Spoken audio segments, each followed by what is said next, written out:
Okay, let's dive in. We're about to challenge some of the most basic ideas you probably have about success. So get ready for a completely new playbook called Surfing the System. It's a really different approach that's all about working with the world as it is, not trying to force it to be something it's not. You know, the success playbook we've all been handed is built on this massive illusion that we are in control. We think if we just try hard enough, we can bend the world to our will. But the truth? We're more like fish in a current. It's the environment, the system around us, that's what really dictates where we end up, way more than our individual hustle. And here's the next big one, the idea that truth will always prevail. We're obsessed with finding the truth, right? But our brains, honestly, they don't really care about objective truth. They're wired for one thing and one thing only, survival. So what matters isn't what's technically real, it's what's useful for staying alive. The most successful ideas aren't always the truest ones. They're the ones that are the fittest. And this last illusion, this one probably hits home for anyone who's ever tried to build anything. We want to believe that the best, highest quality product will win, but history is just littered with amazing products that completely failed. Why? Because it's the product that spreads the best that wins. Distribution isn't just some marketing task you do at the end, it has to be a core feature of the product itself.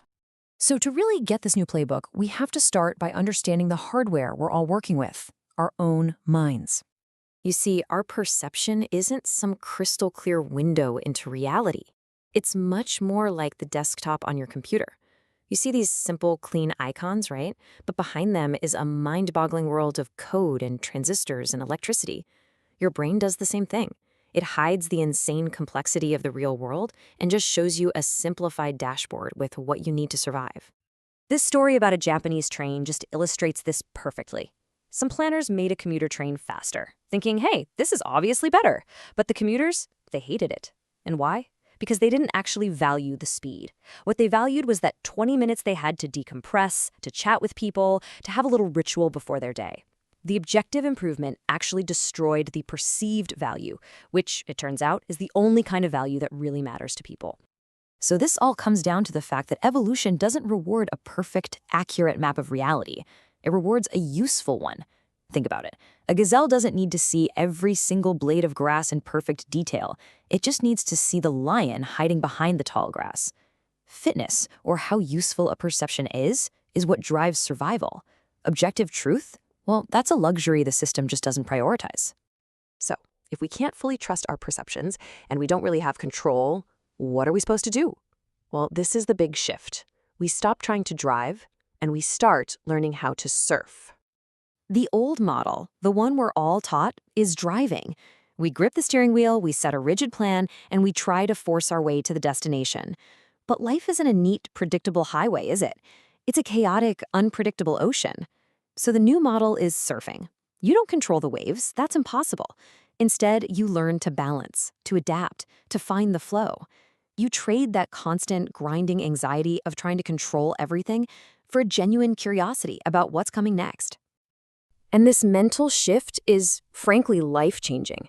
When you're driving, every traffic jam, every detour feels like a personal failure. It creates so much stress. But when you're surfing, you don't get angry at the ocean for making waves. You get curious. You ask a different question.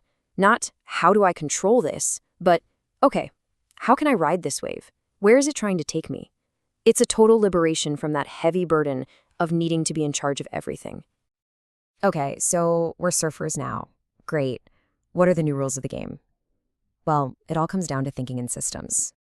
The new playbook isn't about working harder. It's about designing smarter systems. So first principle, embrace constraints. Having less time, less money, it forces you to be creative. Second, obsess over distribution. How your idea spreads is just as important as the idea itself. And third, build flywheels. Find those little loops in your system where a little bit of effort creates momentum that just keeps building on itself. And this leads us to a really crucial idea in any system: power laws. You see, in complex systems, results are never spread out evenly. What you'll find over and over again is that a tiny fraction of your inputs, we're talking maybe 5% of your customers, your efforts, your features, they will generate 95% of your results.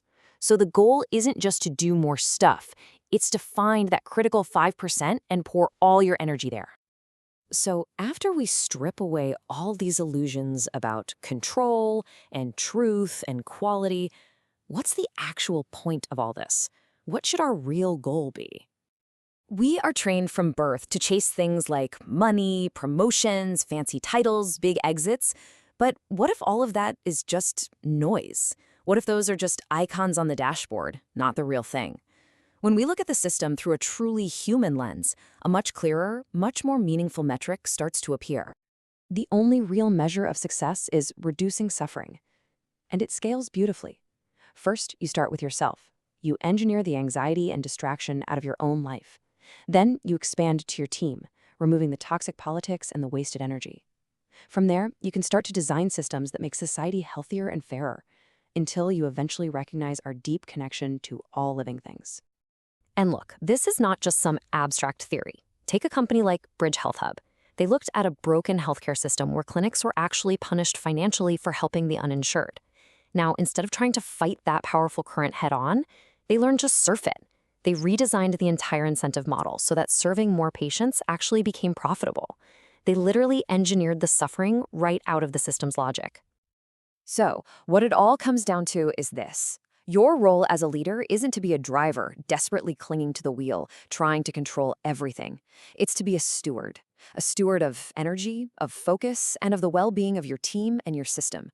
When you stop trying to command the ocean and instead focus on teaching people how to surf, you build something that doesn't just succeed, it endures. So the question to leave you with is pretty simple. Are you driving or are you surfing?